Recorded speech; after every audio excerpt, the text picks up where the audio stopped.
Genesis 4. Una, at nakilala ng lalaki si Eva na kanyang asawa, at siya'y naglihi at ipinanganak si Cain at sinabi, "Nagkaanak ako ng lalaki, sa tulong ng Panginoon." Pangalawa, at sa muli ay ipinanganak ang kanyang kapatid na si Abel, at si Abel ay tagapag-alaga ng mga tupa, datapuat si Cain ay mangbubukid ng lupa. Pangatlo, at nangyari nang lumalakad ang panahon ay nagdala si Cain ng isang handog na mga bunga ng lupa sa Panginoon. Pang-apat, at nagdala rin naman si Abel ng mga panganay ng kanyang kawan at ng mga taba ng mga yaon.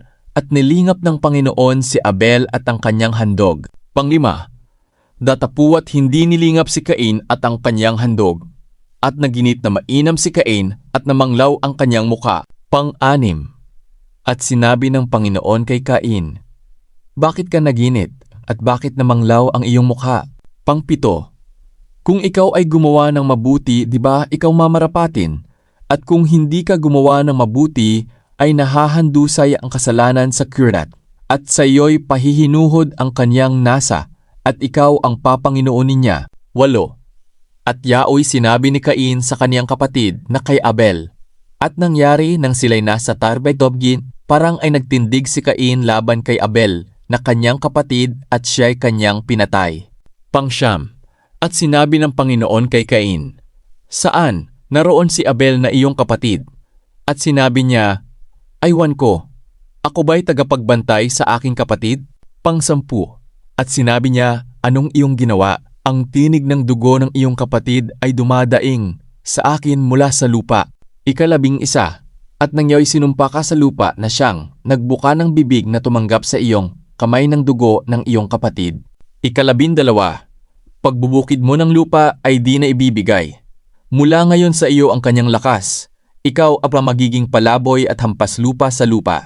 13, at sinabi ni Cain sa Panginoon, "Ang ikalibapaan ay hadnen mananapas paniparat." 14, narito ako'y iyong itinataboy ngayon. Mula sa ibabaw ng lupa at sa iyong harapan ay magtatago ako at ako'y magiging palaboy at hampas lupa at mangyayari na sinumang makasumpong sa akin ay papatayin ako.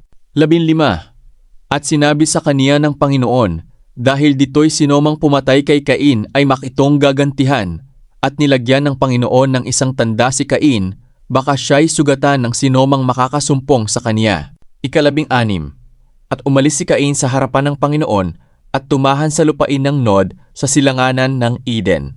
17, at nakilala ni Cain ang kanyang asawa, at siya'y naglihi at ipinanganak si Enoch, at siya'y nagtayo ng isang bayan at tinawag ang bayan ayon sa pangalan ng kanyang anak, Enoch.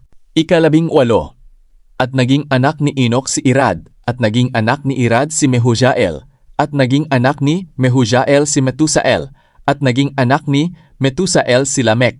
19, at si Lamech ay nag-asawa ng dalawa. Ang pangalan ng isa ay Ada, at ang pangalan ng ikalawa ay Zila. 20, at naging anak ni Ada si Jabal, na siyang naging magulang ng nangagsisitahan sa mga tolda at may mga hayop. 21, at ang pangalan ng kanyang kapatid ay Jubal, na siyang naging magulang ng lahat, na tumutugtog ng alpa at ng flauta. 22, at tungkol kay Zila ay pinanganak naman niya si Tubal-Cain, na mamamanday ng walahat na kagamitang patalim na tanso at bakal. At ang kapatid na babae ni Tubal-Cain ay si Naama. 23, at sinabi ni Lamech sa kanyang mga asawa, "Ada at Zila, pakinggan ninyo ang aking tinig.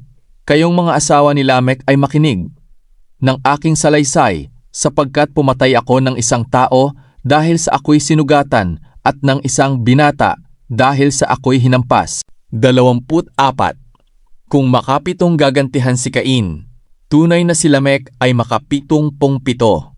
25, at nakilalang muli ni Adam ang kanyang asawa at nanganak ng isang lalaki at tinawag ang kanyang pangalan na Seth, sapagkat aniya'y binigyan ako ng Diyos ng ibang anak na kahalili ni Abel, sapagkat siya'y pinatay ni Cain.